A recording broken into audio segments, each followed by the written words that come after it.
Everybody tells you to trust your gut. But one thing that I've realized, and something that nobody tells you, is that sometimes your gut is lying to you. Let me explain. There's this idea that the gut instinct is something sacred, that the gut is your second brain. Listen to your body, we're told. The self-help world has turned this kind of physical intuition into some form of gospel. The problem is gospel doesn't leave space for questions. Dhinil Kahneman won a Nobel Prize. He showed us that fundamentally, in terms of decision-making, human beings run two thinking and decision-making protocols. He called it fast and slow. System 1 and System 2. System 1 is automatic, fast, pattern matching, and seemingly cognitively effortless.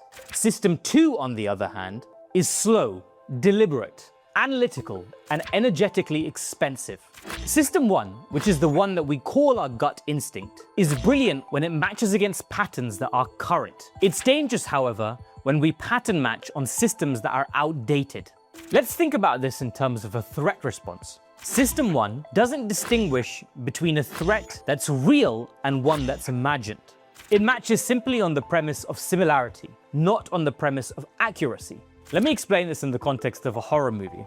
You're startled, someone opens the door very fast. You will feel the same level of startling, of fear response, as you would if it happened in real life. But one of those situations actually has a practical implication in your life. The other one is fiction. Looking back on it, a clear example of this for me was the years that I desperately tried, anxiously, to leave the business that I'd started after leaving university. It felt somewhat like a trap to me, and I realized I wanted to get out of it. Every single day I felt this chronic sense of anxiety during this period of time, that I needed to leave this situation. I'd wake up at 4 o'clock in the morning constantly, telling myself that I'd made the wrong decision to go into this endeavor, and that my gut instinct was telling me very clearly I needed to get out now. But here's actually what I didn't understand at that time, but now looking back, I understand a little bit more clearly. My gut wasn't reacting to the present moment. It was reading this pattern that I'd endogenized many years prior to that. The feeling of being trapped in school, in a classroom, or with a teacher that I wasn't comfortable with, and I felt was hindering my progress, or wasn't inspiring me. My System 1 thinking was matching my entrepreneurial experience at that time with my school-like, childlike experience years prior to that. And the alarm was going off constantly. Danger, danger, get out, do something about it. The feeling was real and visceral. And I put it at that time down to this idea of instinct. I wasn't trapped. It was just my System 1 was firing incorrectly. It was taking the circumstance of that situation that I was in and putting me back into a childlike state. It was matching against patterns that were outdated.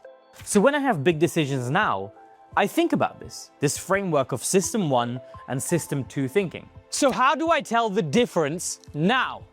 I think one thing that's dawned upon me recently is this idea of proportionality. Is my physical and emotional response to the situation actually proportional to the situation that's in front of me?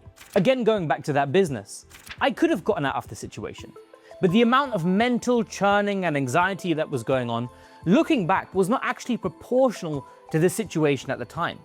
So looking back, that would give me the information now that actually this is a case where my System 1 thinking, my instinct, was somewhat misfiring. If the volume is too loud for the situation at hand, it's probably not about the situation. The second hint to whether your System 1 thinking or decision-making framework is working properly or efficiently is this idea of directionality. Is this gut instinct pulling me towards something better, or is it pushing me away from something that I have right now? I often find that when it's just a question of pushing away from things and not necessarily pulling me towards something new and better, that's fear. That's System 1 misfiring. If it's pulling me towards something, I feel like that's a more intelligent response of System 1. This tells me that System 1 is working accurately, or somewhat more accurately. The third filter on this System 1 thinking is, does this information that my gut instinct is telling me, does it survive examination? Calm examination. If I'm able to sit with it for an hour, 2 hours, discuss it calmly with someone who I trust well? Does it still make sense beyond the emotional salience of the moment? If it makes sense, my gut instinct probably has some credence to it. If it dissolves the moment your nervous system settles, perhaps it's just pattern matching talking. And I think the fourth is, does the gut instinct clarify anything for me? Or does it confuse me further? What I've come to realize is that your gut instinct is actually a good first draft. It's not the final answer. And I think another thing at the same time is that your intuition and your gut instinct are two different things. Intuition has a certain wisdom to it. It's system 1 thinking with system 2 intelligence behind it. So gut instinct. For me, at this present moment of understanding, the skill is not about listening to it or not listening to it, trusting it or not trusting it. It's about learning to hear it, questioning it at the same time.